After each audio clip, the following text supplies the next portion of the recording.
My planet Arrakis is so beautiful when the sun is low. There's this woman named Chani, right? She's a fremen, and she's telling us about the history of her people on the desert planet, Arrakis. Apparently, those Harkonnens have been ruling the place for ages, and getting super rich of this melange stuff, aka spice. The fremen have been trying to kick them out, but it hasn't worked so far.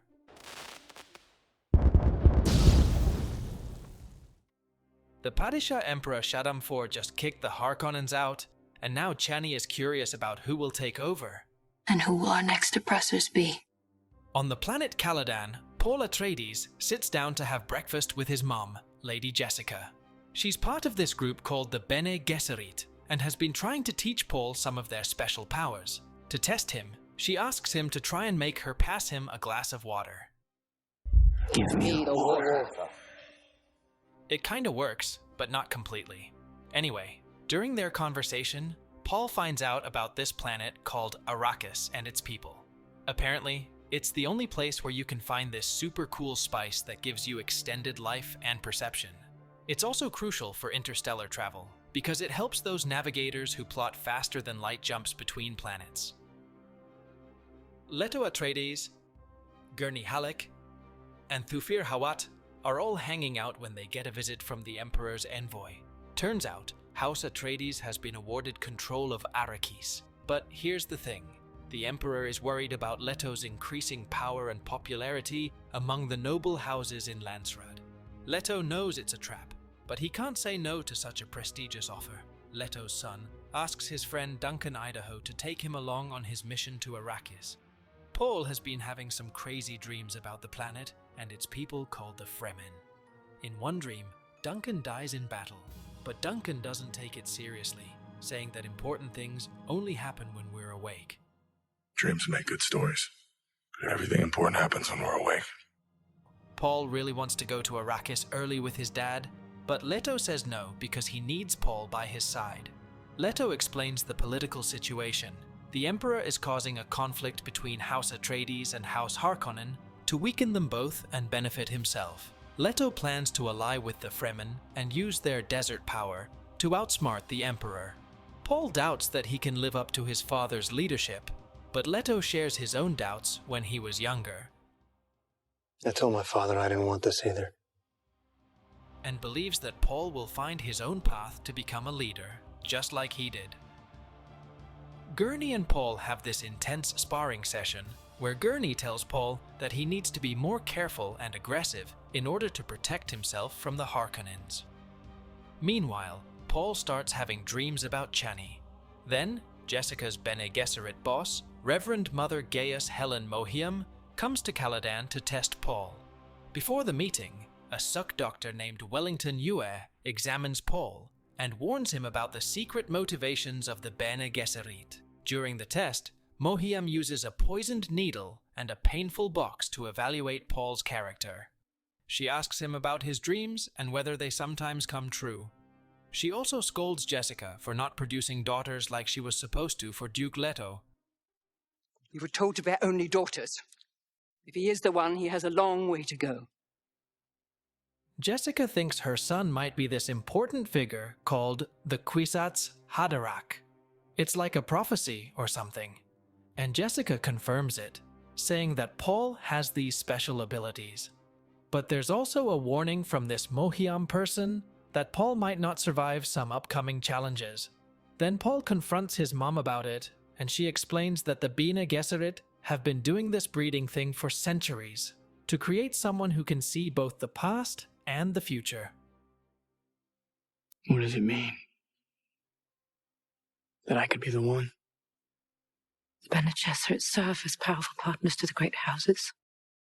In what sense, of years. We've been carefully crossing bloodlines. You steer the politics of the Imperium from the shadows. After a short meeting with Paul and Jessica, Mohiam zips over to Gidi Prime, the home turf of House Harkonnen. She spills the beans that the Big Boss Emperor is totally backing their plan to kick House Atreides off Arrakis helmsman's seat and snatch back control. But she also spills another can of worms when she says that Jessica has got Bene Gesserit chaperoning her safety. which in turn extends to Paul. Baron Vladimir Harkonnen ain't too thrilled about keeping them out of harm's way, but agrees half-heartedly anyway. Though once Mohiam ducks out, he makes it clear as crystal they're still on thin ice considering Arrakis' perspective. The Atreides finally make it to Arrakis. When they step off their ship, the locals start chanting something that Paul can't understand. He asks his mom about it, and she tells him that it's a local prophecy about the Lisan al-Gaib, the voice from Outerworld, who is supposed to be a messiah on Arrakis. She thinks that Paul might be this person, but Paul dismisses it as nonsense spread by the Bene Gesserit. Jessica hires a fremen servant named Shadout Mapes, who sees both Jessica and Paul as fulfilling the prophecy of the Lisan al-Gaib. Mapes even gives Jessica a dagger made from one of those huge sandworms, Shai Halud, which are responsible for making Arrakis such a dangerous place. That night, while studying an image of a Muad'Dib desert mouse in holographic form, Paul narrowly escapes an assassination attempt when Mapes enters the room and distracts the Hunter-Seeker drone. Leto takes a look around his new territory and realizes that the Harkonnens have messed up a lot of the necessary infrastructure. They decide to bring this issue to Liet Kynes, an ecologist who has been living on Arrakis for quite some time. Duncan Idaho returns after spending several weeks with the Fremen and tells the Duke about them. He explains that they are incredibly skilled fighters who live in underground communities called sietchs beneath the desert. Duncan confirms what Thufir Hawat believed, which is that there are way more Fremen than they thought. The leader of one sietch, Stilgar, arrives to meet Leto. Stilgar insists that the outsiders can't go beyond the city unless it's for mining spice. Leto disagrees, but he assures Stilgar that the sietchs will be respected and that the Fremen won't be hunted during their rule. Paul offers Stilgar a place to stay, but he declines and leaves. Duncan introduces the Atreides family to some Fremen technology such as moisture-saving still suits and thumpers used to attract sandworms 4. Leto's crew meets up with Liet Kynes to check out the spice mines. They take a look at their still suits and notice that Paul has managed to fit his in the Fremen style, just by instinct. In the native tongue, Kynes says, "He'll know your ways like he was born to them." They all head out to observe a spice mining operation, but things go south when a sandcrawler attracts a worm due to its rhythmic vibrations. Even after attempts to remove the crawler with a flying carryall fail, Duke Leto comes to the rescue with his squad of ornithopters. While guiding the miners inside, Paul gets hit with a major dose of spice and experiences a series of visions, one including himself and Chani. Gurney manages to save him from being sucked into the sand, and they both watch as the worm devours the sandcrawler whole. Later on, Dr. Yue examines Paul and explains that while psychoactive, the spice shouldn't harm him or his mother. Duke Leto wakes up in the middle of the night with a feeling that something's not right. He tries calling security, but no one answers. When he investigates, he discovers Mapes dead and gets shot with a paralyzing dart that pierces through his body shield and into his back, leaving him helpless. Turns out, Yue is a traitor. He confesses to disabling the shields and sabotaging Atreides' communications. Gurney wakes up and starts fighting back when the Harkonnen forces, along with the Sardaukar troopers, launch their attack. The Atreides troops are totally caught off guard and outnumbered by the Harkonnen and Sardaukar forces, so they're pretty much screwed from the start. A combo of Harkonnen and Sardaukar, who are the Empire's blade soldiers, stormed the city. Bunches of Atreides soldiers couldn't make it out alive, and thus their secure spot got knocked over. The reason behind his betrayal? The Harkonnens have captured Leto's wife and are using her as leverage to force Yue into compliance. Yue replaces one of Duke Leto's teeth with a poison capsule, hoping it can be used to kill the Baron.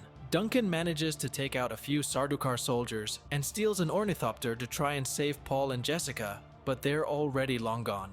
Baron Vladimir Harkonnen sends some of his guys to take Paul and Jessica out to the desert to leave them there to die. What a cruel dude. But here's where things get interesting.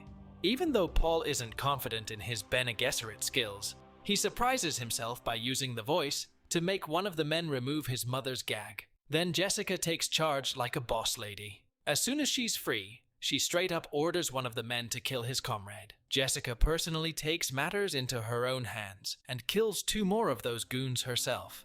Their ornithopter gets disabled remotely, and they have no choice but to make an emergency landing. From their vantage point, Paul and Jessica can see just how much destruction has been caused in Arrakis from afar. Yue meets with Baron Harkonnen and tells him to hold up his end of the deal. Baron assures Yue that he can see his wife again and then slits her throat. Then the Baron starts gloating over a helpless Leto. But surprise! Leto bites down on his fake tooth and releases poison. Everyone in the room dies except Baron, who manages to activate his body shield and float up to the ceiling using anti-gravity suspensions. Medical technicians then take care of the injured Baron until he recovers. Paul's stuck in a survival tent, and get this, he starts having these wild visions from the spice he's been exposed to. At first, he sees this chick named Chani, but then things take a dark turn. He starts seeing bloody battles and fanatical religious dudes who claim to represent the Atreides fam and Duke Leto. It's like they're spreading all over the galaxy like an unstoppable force. Paul is freaked out by all of this and blames his mum and the Bene Gesserit for what he's seeing. But don't worry, eventually his mum comes through and comforts him. Paul and Jessica get rescued by Duncan Idaho, who somehow managed to escape the massacre. Duncan takes them to Kynes, who set up shop in an old terraforming station that's now occupied by fremen. The Sardaukar find them there and launch an attack, but the fremen fight back and manage to kill many of them. In a final act of heroism, Duncan sacrifices himself to buy time for Paul, Jessica, and Kynes to escape. They flee in an ornithopter, while Kynes tries to call a sandworm using a thumper. Unfortunately, she gets fatally wounded by the Sardaukar. Before they can finish her off just when it seems like all hope is lost, a sandworm appears, and in the end, they all get swallowed up by the mighty creature. Paul is flying this ornithopter thing through a big sandstorm, right? And then he has this vision of a fremen dude telling him how to survive in the desert. The dude says that it's all about going with the flow and adapting to your surroundings. So Paul decides to retract the wings of the ornithopter and let the storm carry them deeper into the desert. They managed to make it out alive, but now they gotta trek through the desert on foot since their fancy flying machine got damaged. Oh, and guess what? They're being watched by some fremen peeps. Jessica and Paul are trying to find the fremen sietch, right? Well, on their way there, they encounter a sandworm that starts chasing them. Talk about bad luck. They manage to seek shelter behind some rocks, and thankfully a thumper distracts the sandworm and lures it away. But guess what? Their relief is short-lived because a group of fremen captures them. Stilgar, who is among the captors, recognizes Paul and claims that they can't harm him. However, this other fremen named Jamis doesn't buy into Stilgar's beliefs. He wants to kill both Paul and Jessica and take whatever valuables they have on them. And here's the twist. Paul realizes that Jamis is actually the man from his visions. So Jessica wants to go back to Caladan and asks Stilgar for help. She promises a reward, but Stilgar doesn't care about that. Instead, he offers Paul a chance to join their group because he's still young, but Jessica is considered too old to fight. Well, Jessica and Paul aren't ones to give up easily. They use their Bene Gesserit training to disarm the Fremen and even hold Stilgar at knife point. Once Stilgar realizes that Jessica is a Bene Gesserit, he changes his tune and agrees to take them both to the sietch. But of course, there's always someone who has something to say about it. Jamis objects and challenges Jessica to a duel. Paul agrees to be his mother's champion, and Chani feels sorry for him because she thinks he'll die in a fight against Jamis. She gives Paul her Kreisк knife, which is made from a sandworm tooth. During the duel, Paul easily defeats Jamis and holds a knife to his throat, demanding surrender. Stilgar informs him that fremen duels end in death, and Jessica expresses concern because this is the first time Paul has killed anyone. With reluctance, Paul ends up killing Jamis. The fremen are satisfied with his victory and bring Paul and Jessica back to their sietch. So Paul and Jessica were just chilling in the desert when they saw this fremen dude ride a freaking huge worm. Talk about mind-blowing. As they start their adventure into the desert, Chani drops this bombshell on Paul, like, Hey dude, this is only the beginning. Can't wait to see what else is in store for them.